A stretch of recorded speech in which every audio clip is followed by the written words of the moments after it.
Some of us are still in the shackles of poverty because we grew up in a home where money was demonized. A home where we were labeled as greedy or materialistic whenever we spoke about wealth or riches. You see, some of our parents, especially the extremely religious ones, misunderstood the Bible. The love of money is the root of all evil and not money itself. Money is a good thing, and in the right hands, it can do great good. Rich folks teach their children about money, and that is why their offspring soar higher than them in most cases. So my friends, here are 15 things rich people teach their children about money. Welcome to Young Black Millionaire Africa. Number 1. Money is a tool for changing the world.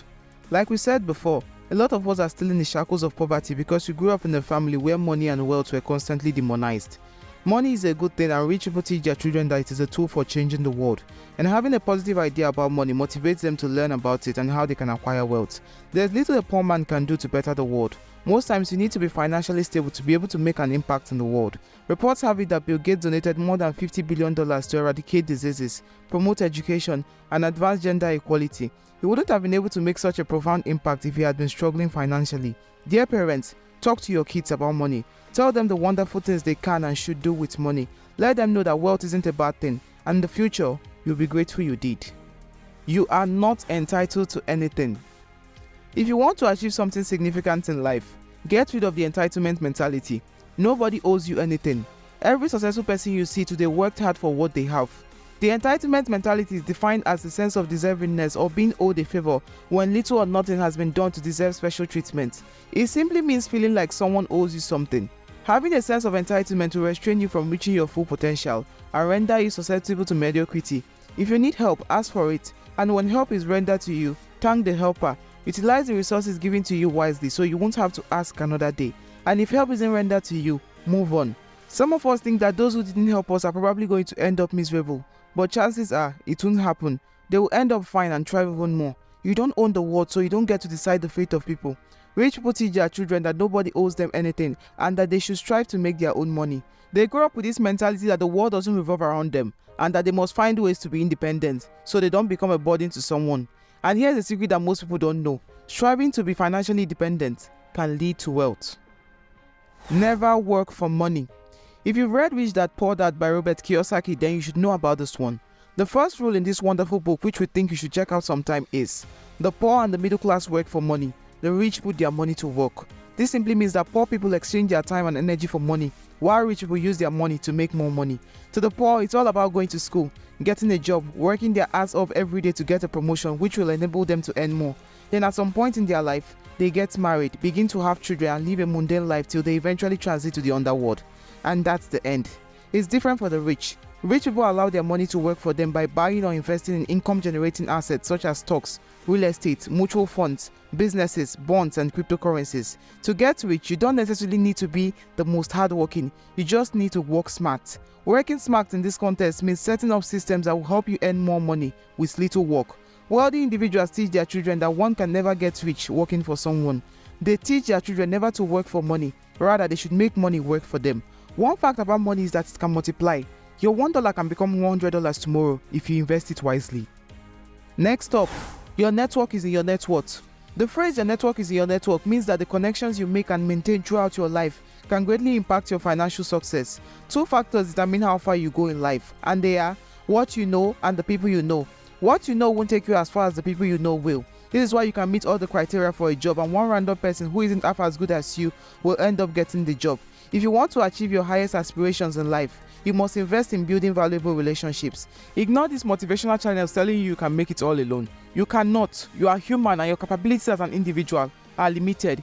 Building valuable connections can open doors to financial opportunities such as job prospects, investment partnerships, and access to exclusive resources and information. Affluent individuals don't only teach their children the importance of networking, they show them how it's done. If you've ever been to an event graced by wealthy people, you will notice that so many of them came with their children. They introduce their children to other high net worth individuals and ensure that their kids build strong and lasting relationships with the offspring of their rich friends. This is one of the ways they secure their children's financial future. How money works. If you want to get rich, learn how money works. When King Mansa Musa of Mali passed by Egypt during his pilgrimage to Mecca in 1324, he brought a large caravan of 60,000 people, including soldiers, officials, attendants, and enslaved individuals. He also brought 100 camels, each carrying about 300 pounds of gold. During his 3-month stay in Egypt, Mansa Musa generously gave away gold to the Egyptians, which led to a significant economic impact. The influx of gold caused its value to decrease, leading to a gold recession and inflation in Egypt. This economic disruption lasted for about 12 years, making Egypt's economy dependent on Mali for gold. The lesson we can draw from this is that rarity places value on things. This is why the government cannot just print cash and give it to everyone. The major reason why diamond costs more than gravel is because you can find gravel almost everywhere, but you cannot find diamond easily. Rich people understand how money works and they pass this knowledge down to their children. They explain money, its origin, and its function to their kids. This makes them financially literate, and financial literacy leads to financial freedom. You might not know this, but the system is designed to keep you poor. If all of us were rich, the economy will crumble. This is just one of the ways money works. The importance of patience. Let us define patience before we begin. Patience is the ability to accept delay, suffering, or annoyance without complaining or becoming angry. It involves the capacity to wait, endure difficulties, or tolerate tedious situations without losing one's temper or becoming irritated. Patience will help you achieve a lot in life. You see, my friends, life doesn't move in linear motion. It has ups and downs. The road to success isn't smooth. There are so many bumps, potholes, hills, etc. along the way. The major goal of these things is to teach and train you. Problems come into your life to make you by breaking you, but some of us haven't learned this yet. We treat challenges with a pessimistic mindset, and this is why we don't benefit from our problems sometimes. If you want to win in life, be fast, but be patient. The wise man once said, patience is a remedy to every trouble. The difference between assets and liabilities. Some of us still don't know the difference between wants and needs, priority and posteriority, and assets and liabilities. Well, some of you know the meaning, literally. According to Investopedia, an asset is a resource with economic value that an individual, corporation, or country owns or controls with the expectation that it will provide a future benefit, while a liability is something a person or company owes, usually a sum of money. In simple terms, assets are things that put money in your bank account, while liabilities are things that take money from your bank account. Every person who wants to build wealth must learn how to invest in revenue-generating assets. Wealth isn't really about how much cash you have at hand, it's about how much assets you have. Here's what wealthy individuals do. They teach their children the difference between assets and liabilities, reveal the best income generating assets to them, and show them how to invest.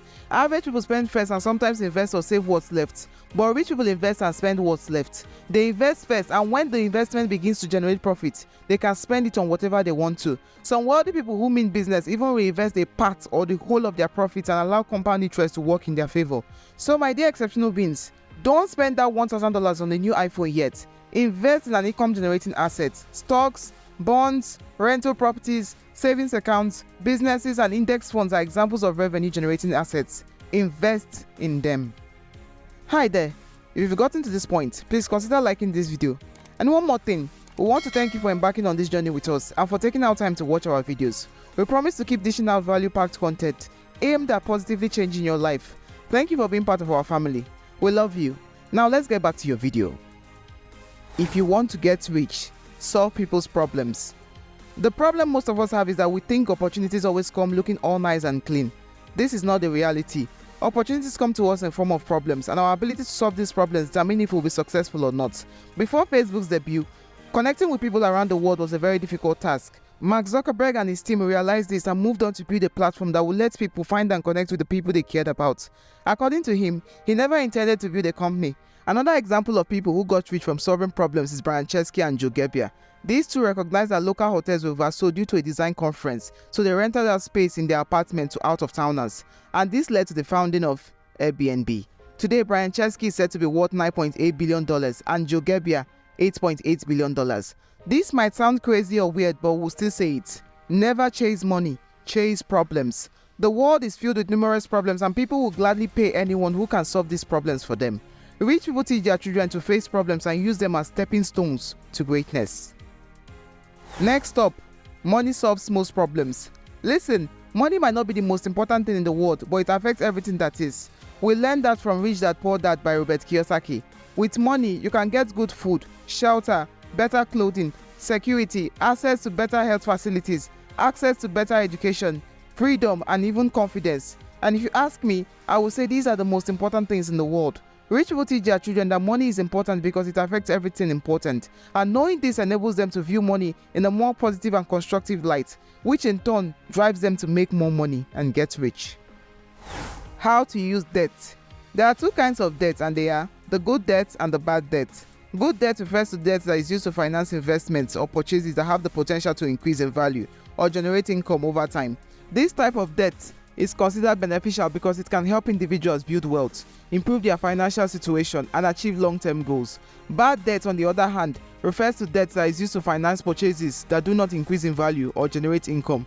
This type of debt is considered detrimental because it can lead to financial burdens, damage credit scores, and hinder long-term financial goals. If you borrow to start a business, it is regarded as good debt, but if you borrow to buy a new car, especially one that won't generate you income, it is regarded as bad debt. If you've been following Robert Kiyosaki, you would notice he always talks about debt and how it can be used to build wealth. The truth is, everyone has different opinions about different things, and not all rich people advise their children to use debt to build wealth. Let's be honest, utilizing debt to grow financially is an extremely difficult thing, and not everyone can do it. If you borrow money to start a business, what are the odds that the business will be successful, and what are the odds that you'll be able to pay off the loan on time? Also, how sure are you that the profit generated by the business will be enough to pay off the loan? We are not in any way discouraging you from taking a loan to finance an investment. We just want you to do your research properly so you don't end up in the shackles of debt. In conclusion, some rich people teach their children how to use debt, while others advise them to stay away from debt. The power of consistency. If you interview 100 rich people, you will notice that at least 90 of them believe in the power of consistency. This is why they teach it to their kids. Being consistent at something simply means doing that thing over and over again. Consistency is far better than intensity. You see, my friends, working out for 30 minutes every day will be more beneficial than exercising for 3 hours per week. When you do one thing over and over again, your effort continues to add up, and this can lead to success in the long run. We know it's difficult to continue when you're not seeing results, but you have to. Success doesn't come overnight. It takes time. Every day, do at least one thing that will better your life, and in the next 3 to 5 years, your life will be much better than it currently is. If you're running a business, be consistent. If you're a music artist, consistently drop songs. If you're a writer, write consistently. Whatever you're doing, please be consistent. We know you're going to win. You just have to put in more work. The importance of charity. Maya Angelou, an American memoirist, poet, and civil rights activist, once said, "I have found that among its other benefits, giving liberates the soul of the giver." The thing with most people is that they think they are only doing the receiver as a favor when they give. Giving has so many benefits. Some of these benefits include: 1. Giving makes you feel good. 2. Giving strengthens personal values. 3. Giving to charity builds and strengthens the community. 4. Giving can reintroduce your friends and family to the importance of generosity. 5. Giving benefits society's neediest and most vulnerable, which is a wonderful thing. 6. Giving makes you likable. And if you live in countries like the USA, giving can help you enjoy an extra bit of tax relief. No one is saying you owe anybody anything. You're not compelled to do anything that you don't want to. What we are saying is, giving also benefits the giver. Wealthy individuals teach their children the importance of giving and how they should give, so their generosity doesn't cause them to go broke. Always find ways to earn more money. Most broke people think their financial problems are a result of their excessive spending. It's not always the case. Sometimes you need to find ways to earn more money instead of cutting down on expenses. Recently, we came across a tweet from a girl who said she has come to terms with the fact that she's a spender and needs to make more money. We don't agree with her completely because we still believe living below your means is important, but she still has a point. The average American spends $6,081 per month on expenses and bills. This includes $2,025 on housing, $1,025 on transportation, $779 on food, $729 on personal insurance and pensions, $488 on healthcare, and $288 on entertainment. If the average American spends $6,081 and spending less than this monthly makes you broke, then you need to work harder. You don't build wealth by working a job. You build wealth by setting up systems that will enable you to make more money. Having multiple sources of income can help ensure lifelong financial freedom, and this is why rich people encourage their children to always find ways to earn more money. Our habits affect our income. If you're a smoker or an alcoholic, open your ears properly because we want to talk to you. And hey, no one is judging you. We are not a health or religious organization, and we are not asking you to quit. Here's what we want you to do. Ask yourself, how many cigarettes or bottles of alcohol do I take per day? Multiply the number you get by the price of one bottle or one stick of cigarettes. Next, multiply your answer by 365. Your final answer is an estimation of what you spend on alcohol or cigarettes yearly. For example, if you take 5 bottles of beer a day and one bottle costs $5, 5 multiplied by 5 is 25, and 25 multiplied by 365 is equal to 9,125. So if a person takes 5 bottles of beer every day and the bottle costs $5, they are spending about $9,125 per year. This is proof that small habits can affect our finances. You need to choose your habits wisely if you want to get rich. In life, those things that don't look like much are usually the things that make the most impact. A wise man once told us that little things matter. If you want to get rich, change your habits. Replace watching too much television with reading, spending with saving and investing. Create a to-do list and stick with it. Eat healthy. Exercise regularly and avoid anything that can affect your health negatively. Studies have shown that people who are in good shape get better opportunities than people who aren't. Rich people teach their children the power of habits and how they can affect our lives. Finally, there is always more money. Oftentimes, we deceive ourselves by telling ourselves that we haven't made money because there is no money. There is always money and opportunities to make money, even in third world countries. You just have to find them. The total amount of money in circulation worldwide is approximately $83 trillion. This includes both physical cash and digital money, such as bank deposits and cryptocurrencies. And you still think there isn't money? One of the things which people teach their children is that you have to get rid of a scarcity mindset if you want to get rich. A scarcity mindset is a way of thinking that is grounded in fear and the belief that resources, opportunities, and success are limited and hard to come by. It is when you think that there is not enough of something like time, money, or opportunities and you feel anxious or worried about it. Having a scarcity mindset can cause stress and anxiety, and it can also prevent you from achieving what you want to. If you believe there's no money, then you won't have a reason to pursue wealth. You have to tell yourself that there is money everywhere, even if you live in a poor nation, and that you just have to find a way to get plenty of it. Do not underestimate the power of this simple act of optimism. The major difference between the rich and the poor is their mindset, and a little mindset shift can place you on the path to wealth. If you grew up having a negative idea about money and wealth, it's high time you unlearn these things you learned and learn new things. Listen, your mindset is what determines whether you'll be rich or not, so you have to develop the right mindset. Money is a good thing and it can help you live a good life. If your parents didn't teach you any of these things when you were younger, teach yourself now that you are older. And there you have it. These are some of the things wealthy parents teach their children about money. We have a question for you. What is the most important money lesson you've learned, and at what stage in your life did you learn it? We are curious to hear from you, so drop your answers in the comment section. Until next time, exceptional beings.